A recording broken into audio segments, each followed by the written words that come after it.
स्वागत है फिर से आपका अपने यूट्यूब चैनल पर एनएक्सपर्ट जो गुरु। और आज मैं फिर से लेकर आया हूँ आप लोग के लिए बिहार विधानसभा और परिषद के एएसओ का जीके जीएस मॉक टेस्ट का सेकंड नंबर। जी हाँ दोस्तों, इससे पहले फर्स्ट मॉक टेस्ट आ चुका है और काफ़ी अच्छा आप लोगों ने उसका रिस्पॉन्स दिया, सपोर्ट किया। लेवल ऑफ क्वेश्चन आप लोगों ने देख ही लिया किस तरह से लेवल ऑफ क्वेश्चन हमने उसमें रखा था। क्योंकि जाहिर सी बात है, अगर जो बात करते हैं एएसओ का, तो एएसओ का जो भी है वो पीटी ही है। मेंस में आपका बहुत ही सरल तरह के प्रश्न आते हैं, क्योंकि यहाँ का पीटी जो मेंस लेवल का होता है। तो इसमें मैंने प्रीवियस ईयर के एएसओ का क्वेश्चन भी रखा है और साथ ही साथ मेंस लेवल के जितने भी एग्जाम हमारे होते हैं बिहार में, उन सभी का मैंने मॉक टेस्ट का उस क्वेश्चन को उसमें रखा है। इसलिए वैसे बच्चे जो उस मॉक टेस्ट को नहीं देखे हैं वो जाके एक बार देख लीजिए और देखिएगा कि क्या लेवल ऑफ क्वेश्चन रहने वाला है। हालांकि इस मॉक टेस्ट में बात करूंगा तो लेवल ऑफ क्वेश्चन काफ़ी शानदार रहने वाला है। और कल से जो शुरुआत हुई है, ये शुरुआत तब तक रहेगी जब तक कि आपका एएसओ बिहार विधानसभा और परिषद की एग्ज़ाम ना हो जाए। और इस बात की गारंटी देता हूँ कि जो बच्चे हमारे इस मॉक टेस्ट को पूरा का पूरा देखेंगे वो एग्ज़ाम में उस टाइम में 100% कॉन्फिडेंस महसूस करेंगे। खास तौर पर जीएस और साइंस सेक्शन को लेकर के बात करते हैं रीजनिंग का, जो कि 30 नंबर का रहने वाला है। वो जो बच्चा एसएससी की तैयारी कर रहा है वो आराम से उसे बना लेगा। और मैथ की जो बात हुई है वो बेसिक मैथ जो जानता है वो क्वेश्चन को बना लेगा। क्योंकि उसके रिगार्डिंग में मैंने जो प्रीवियस ईयर का पीटी का क्वेश्चन था उसका मैंने पेपर जो है वो अपने Telegram channel @GS all group पर डाल दिया है। जाके आप लोग देख लीजिएगा कि वास्तव में कैसे प्रश्न पूछे जाते हैं बिहार विधान परिषद हो या फिर सभा हो के पीटी के एग्जाम में। ठीक है, चलिए तो वीडियो को बिना देरी किए हुए हाँ एक चीज़ और कहना ये चाहता हूँ कि देखिए, इस मॉक टेस्ट को बनाने में कहीं ना कहीं टाइपिस्ट का योगदान होता है और उसे भी पैसे देने होते हैं। लेकिन वो मैं पैसा आप लोग से नहीं कभी मांगूंगा, और चूंकि मेरा उद्देश्य ही था कि आप लोग को फ्री ऑफ कॉस्ट ये कंटेंट देने का। लेकिन आप लोग उस पैसे के बदले एक काम कर सकते हैं, इस वीडियो को कम से कम अपने 2 से 3 फ्रेंडों को जरूर शेयर कीजिएगा, ताकि जब ये वीडियो सर्कुलेट होगा तो इसका जो कह सकते हैं यूट्यूब में जो ट्रेंडिंग होती है वो ट्रेंडिंग में बना रहे, जिससे कि वो चीज़ें आपके आराम से हमारे अनुसार पहुंच सके। यानी कहने का मतलब ये है कि हमने जो अपने पॉकेट से पैसे लगाए हैं उस पैसे के बदले आप केवल ये काम कर सकते हैं कि इस वीडियो को अपने दोस्तों को शेयर कीजिएगा और जो भी आपके ग्रुप से, ताकि ये व्यू जो है वो बना रहे। और जब व्यू बना रहेगा तो ट्रेंडिंग बनी रहेगी। ठीक है, चलिए तो शुरू करते हैं वीडियो को। पहला क्वेश्चन हमारा रहने वाला है मॉक टेस्ट 2 का। क्वेश्चन आपके सामने ये रहा। सबसे पहले क्वेश्चन देखिए, 1 मिनट। ये हमारा आज का मॉक टेस्ट है, 100% एग्जाम ओरिएंटेड देख ही रहे हैं। बिहार विधान परिषद और बिहार विधानसभा सहायक प्रशाखा पदाधिकारी GK GS mock test second. ठीक है, तो इसमें पहला क्वेश्चन का जो लेवल रहने वाला बहुत ही शानदार रहने वाला है। पहला क्वेश्चन है, बंगाल के किस नवाब ने अपनी राजधानी जो थी वो ढाका से मुर्शिदाबाद स्थानांतरित की थी? तो वो थे नवाब मुर्शीद कुली खान ने किया था। नेक्स्ट बात करते हैं, प्रसिद्ध कोणार्क मंदिर किस देवता के लिए है? तो ये सूर्य देवता के लिए बनाया गया है। हड़प्पा कालीन सभ्यता मानव इतिहास के किस युग संबंधित है? तो हड़प्पा जो सभ्यता है वो हमारे कांस्य युग, जिसको बोलते हैं कॉपर या फिर ताम्रज। ठीक है, प्रथम बौद्ध संगीति का आयोजन बुद्ध के मृत्यु के तत्काल बाद हुआ था। यानी बुद्ध मरे थे, उनका प्रथम बौद्ध संगीति हुआ था। तो इसकी अध्यक्षता किसने किया था? तो महाकश्यप ने किया था।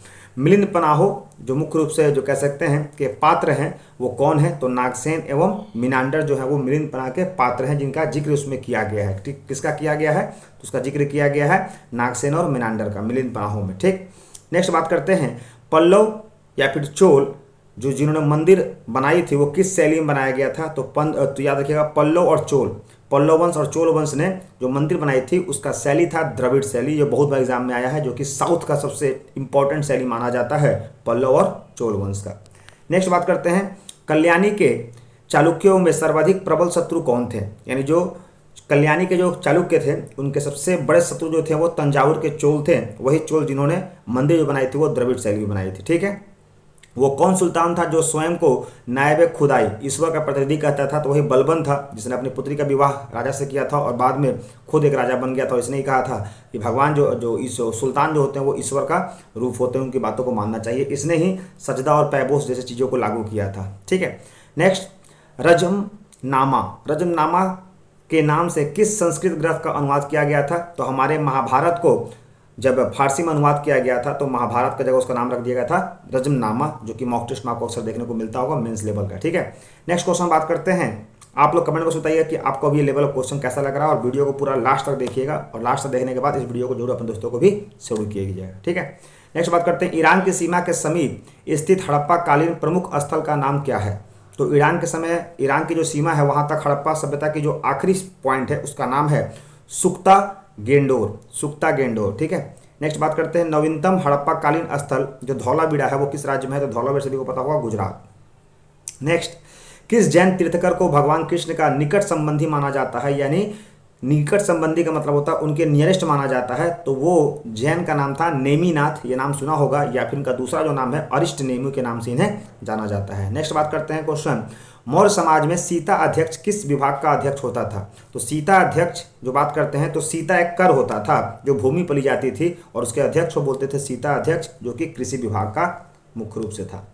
नेक्स्ट बात करते हैं, महमूद गजनवी ने भारत पर प्रथम और आखिरी आक्रमण किस वर्ष किया था? तो पता होगा गजनवी ने 17 बार भारत पर आक्रमण किया था। उसका पहला आक्रमण जो था वो 1000 में, और आखिरी जो था वो 1027 ईस्वी में। ठीक है।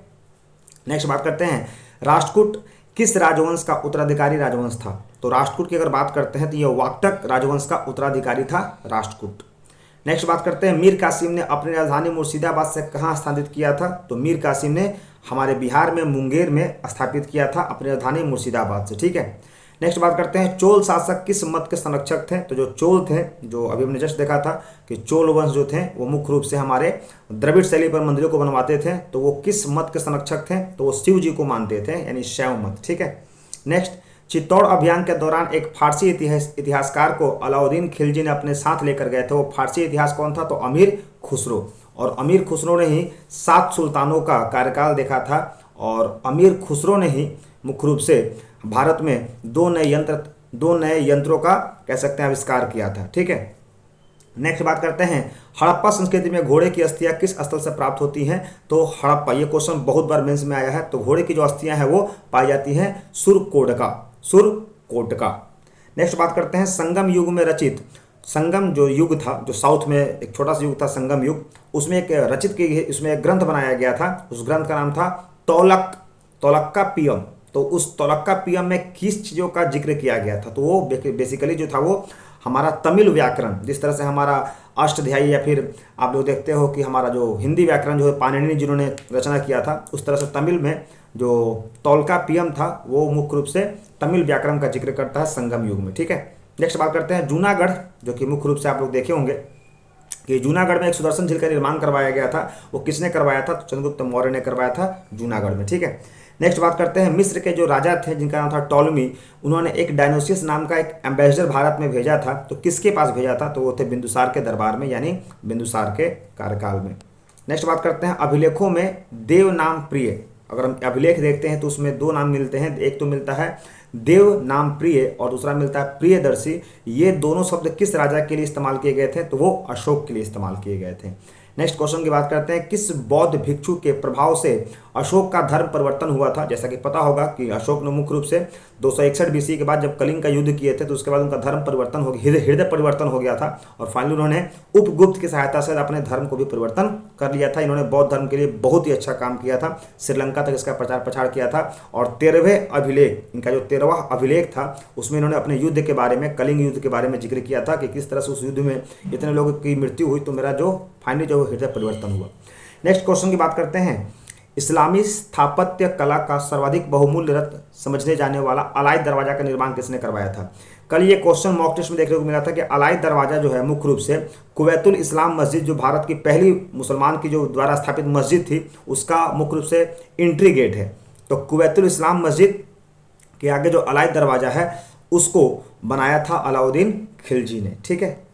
नेक्स्ट क्वेश्चन की बात करते हैं, महात्मा बुद्ध की मृत्यु के बाद उनके शरीर के अवशेषों पर कितने स्तूपों का निर्माण किया गया था? जैसा कि पता होगा कि महात्मा बुद्ध के जब मरे गए थे तो उनकी अस्थियां जो है वो 8 जगह बस मतलब स्थापित की गई थी, और उन 8 जगह पर 8 स्तूप बनाए गए, जो कि अक्सर एग्जाम में क्वेश्चन देखने को मिलते हैं। ठीक है।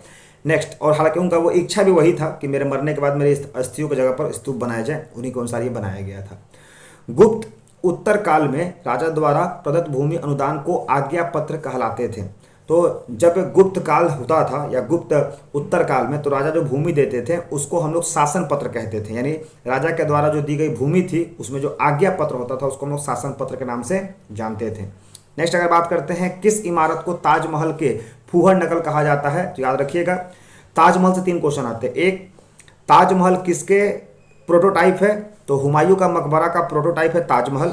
और ताजमहल किस पर बेस्ड है? तो कह सकते हैं बीबी का मकबरा जो है वो ताजमहल पर बेस्ड है, यानी तीनों एक कनेक्शन है। हुमायूं का मकबरा सबसे पहले अगर आता है, उसके आधार पर बनाया जाता है ताजमहल। ठीक है। और ताजमहल के आधार पर बनाया जाता है बीबी का मकबरा, जो कि औरंगाबाद में है, ठीक है। तीनों तीन जगह, एक आपका हुमायूं का मकबरा, हुमायूं का मकबरा कहाँ है, तो दिल्ली में। उसके बाद इसके आधार पर बनाया गया ताजमहल, तो ताजमहल तो सभी को पता है कहाँ पर है। बीबी का मकबरा जो कि बेस्ड था ताजमहल पर, वो है औरंगाबाद, जो कि बनाया गया था महाराष्ट्र में, ठीक है। नेक्स्ट अगर क्वेश्चन की बात करते हैं तो हुजूर दफ्तर क्या था। हुजूर दफ्तर जो था वो पुणे में पेशवा का सचिवालय था। जिस तरह से पता होगा कि जो हमारे मराठा थे उन्होंने अष्टप्रधान नाम एक अपनी कह सकते हैं दरबार बनाई थी, उसमें पुणे में जो पेशवा थे उनका सचिवालय का नाम था हुजूर दफ्तर। दफ्तर तो ऐसे भी सचिवालय ही होता है, लेकिन हुजूर जो है वर्ड यहाँ पर पेशवा के लिए इस्तेमाल किया गया है। आपको पता होगा कि पेशवा एक वक्त में ऐसा था जो कि मुख्य रूप से कह सकते हैं मराठा में सबसे कीमती और सबसे पावरफुल पद बन गया था, ठीक है, शिवाजी के पहले। नेक्स्ट बात करते हैं, लिंगायत संप्रदाय के अनुयायी किस देवता के उपासक थे। तो जो लिंगायत संप्रदाय के अनुयायी थे ये मुख्य रूप से उपासक थे शिव के, और शिव और चोल दोनों जो थे वो एक ही थे, ठीक है। नेक्स्ट बात करते हैं, दीवाने ईशा का क्या कार्य था। तो दीवाने ईशा का जो था वो मुख्य रूप से पत्र व्यवहार का कार्य था, यानी ये पत्र को यहाँ से वहाँ करते थे और उसी का नाम था दीवान ए ईशा।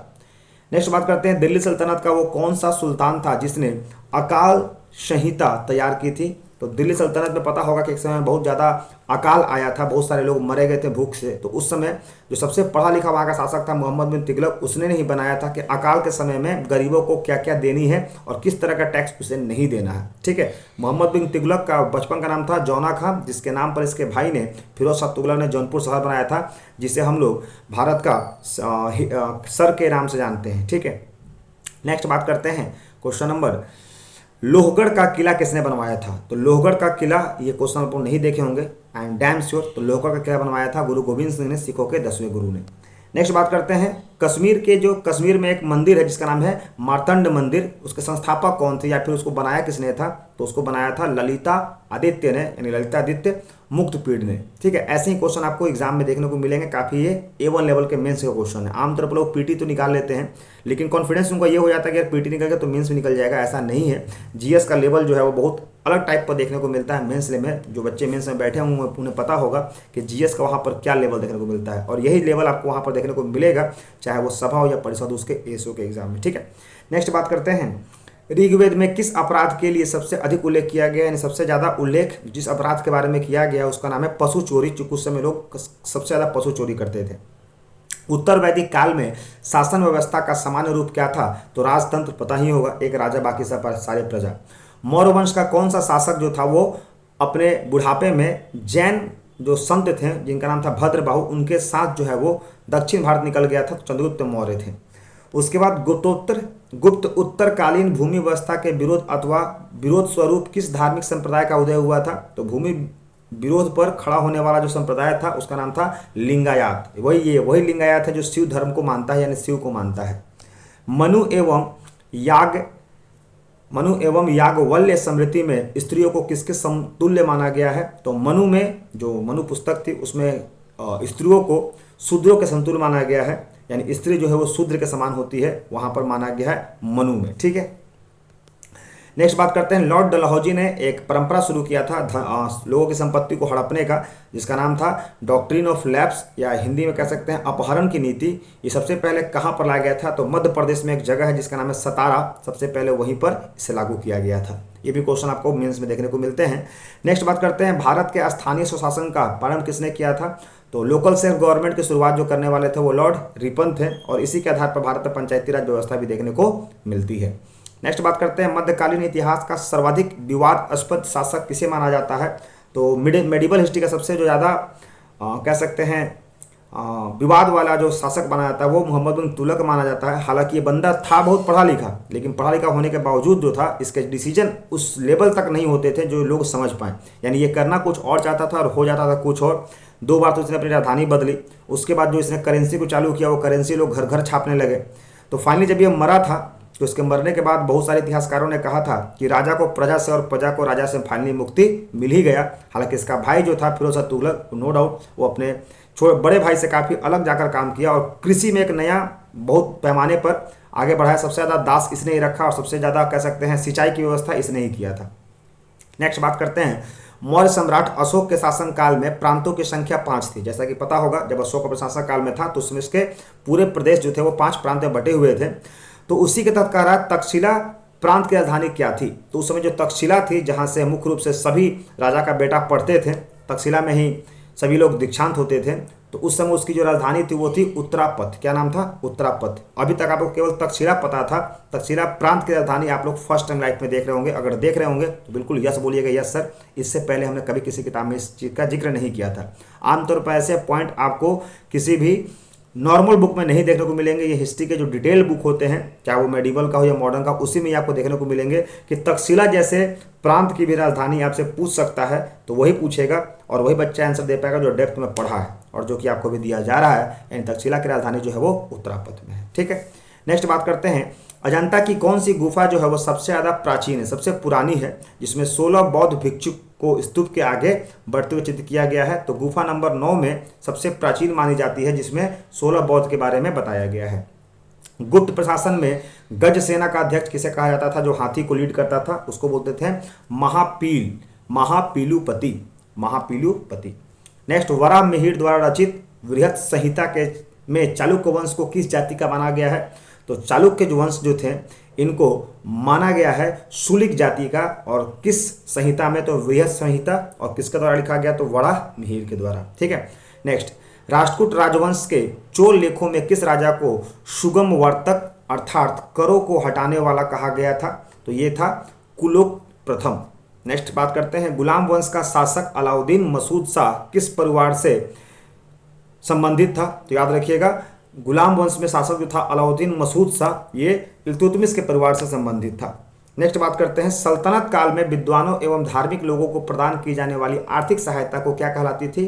तो अगर विद्वान और धर्म से संबंधित लोगों को कुछ पैसे देते थे या उससे आर्थिक सहायता देते थे तो उस समय दिल्ली सल्तनत में उसे कहते थे इदरार। क्या बोलते थे? इदरार। ये भी वर्ड आप लोगों ने नहीं सुना होगा। आई एम डैम श्योर कितनी बार भी दिल्ली सल्तनत पढ़ा होगा, आपको किसी ना फैकल्टी ने पढ़ाया होगा ना किसी आपको किताब ने बताया होगा कि इदरार जैसी कोई शब्द भी आपने देखा होगा। तो ऐसे ऐसे पॉइंट्स के लिए हमारे चैनल पर बने रहें। साथ ही साथ वीडियो को दोस्तों को शेयर कीजिए ताकि उन्हें लगे कि इस समय फ्री ऑफ कॉस्ट भी कोई ऐसा बेस्ट कंटेंट आपको दे सकता है जिससे आपकी सफलता सुनिश्चित हो सकती है। ठीक है, नेक्स्ट बात करते हैं, अकबर ने 1562 में मेड़ता पर सरफुद्दीन के नेतृत्व में विजय प्राप्त की थी। वहाँ के शासक कौन थे? तो वहाँ के शासक जो थे वो जयमल थे जब अकबर ने वहाँ पर विजय प्राप्त की थी।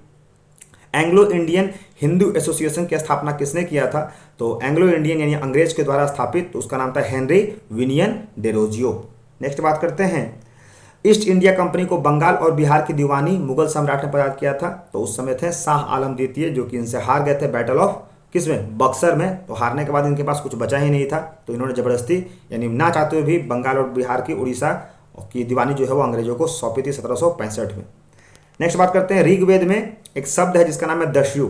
तो दस्यु शब्द किसके लिए आया है? तो ये अनार्यों के लिए आया है कि अनार्य। ठीक है, नेक्स्ट बात करते हैं, संगम युगीन साहित्य किस शैली में लिखा गया है? तो जो संगम काल था उसमें जो साहित्य थी उसकी जो शैली थी वो थी काव्य शैली। याद रखिएगा, संगम में जो शैली थी वो काव्य शैली और जो चोल में थी वो थी द्रविड़ शैली। संगम जो कि छोटा सा था, जो मुख्य रूप से संगम जो था वो छोटा सा था, उसमें काव्य शैली थी साहित्य का, और जो चोल था वो था द्रविड़। तो जहाँ चोल आएगा वो द्रविड़ शैली आएगी, जहाँ संगम आएगा वहाँ काव्य शैली आएगी। ठीक है, नेक्स्ट बात करते हैं, गौतम बुद्ध के जन्म के समय पाटलिपुत्र का सम्राट कौन था? तो उस समय पाटलिपुत्र के जो सम्राट थे वो बिंबिसार थे जब गौतम का जन्म हुआ था, गौतम बुद्ध का। नेक्स्ट, चंदावर का युद्ध किसके किसके बीच में हुआ था? तो चंदावर का युद्ध मोहम्मद गौरी और जयचंद में हुआ था। और कब हुआ था? आप लोग कमेंट बॉक्स में जरूर बताइएगा कि कब हुआ था। तराइन का युद्ध पता होगा, तराइन का 1191 1192, और चंदावर का युद्ध कब हुआ था ये बताइएगा, 94 में या 93 में। ठीक है, आई थिंक आप लोग बता दीजिए कमेंट बॉक्स में। परमार वंश की राजधानी कहाँ थी? तो परमार वंश की उस समय राजधानी जो थी वो थी घारा नगरी। क्या नाम था? घारा नगरी। ये भी आज तक आप लोगों ने नहीं देखा होगा कि कभी परमार वंश की राजधानी भी पूछता है। आमतौर पर परमार वंश का संस्थापक पूछ लेता है, उसके प्रमुख शासक पूछ लेता है, कि राजधानी जैसे शब्द जो है वो मेंस में इस तरह से पूछा जाता है कि वही बच्चा क्रैक करेगा जो बच्चा कहीं ना कहीं डेप्थ में पढ़ेगा। तो परमार वंश की राजधानी कौन थी? घारा नगरी उसकी राजधानी थी। नेक्स्ट, महाबलीपुरम स्थित 7 रथ मंदिरों का निर्माण किसने करवाया था? महाबलीपुरम में 7 रथ की एक मंदिर है जो कि बेसिकली सूर्य को समर्पित है, उसको किसने बनवाया था? तो वो था नरसिंह वर्मन ने। ठीक है, नेक्स्ट बात करते हैं तहकीके हिंद ग्रंथ की रचना किसने किया था? तो अल बरूनी ने किया था तहकीके हिंद, जो मुख्य रूप से जब ये भारत में आया था।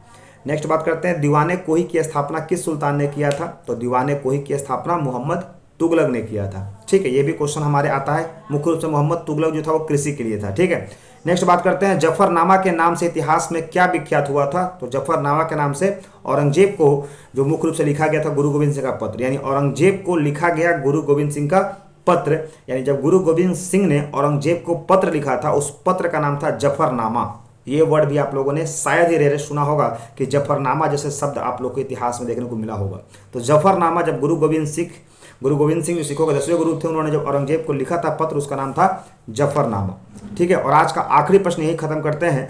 क्या है क्वेश्चन वो देख लीजिए। आर्यों के पहले यानी आर्यों के पूर्व की ओर प्रसार का अभिज्ञान कराने वाली ग्रंथ जिसको बोलते हैं अग्नि वैष्णव विवेद माधव की कथा का उल्लेख किस ग्रंथ में हुआ है? उसका नाम है शतपथ ब्राह्मण। ठीक है दोस्तों, तो ये रहा आज का एसओ का मॉक टेस्ट का आखिरी क्वेश्चन। आई होप आपको वीडियो अच्छा लगा होगा। वीडियो अच्छा लगा हो तो इसे लाइक सब्सक्राइब।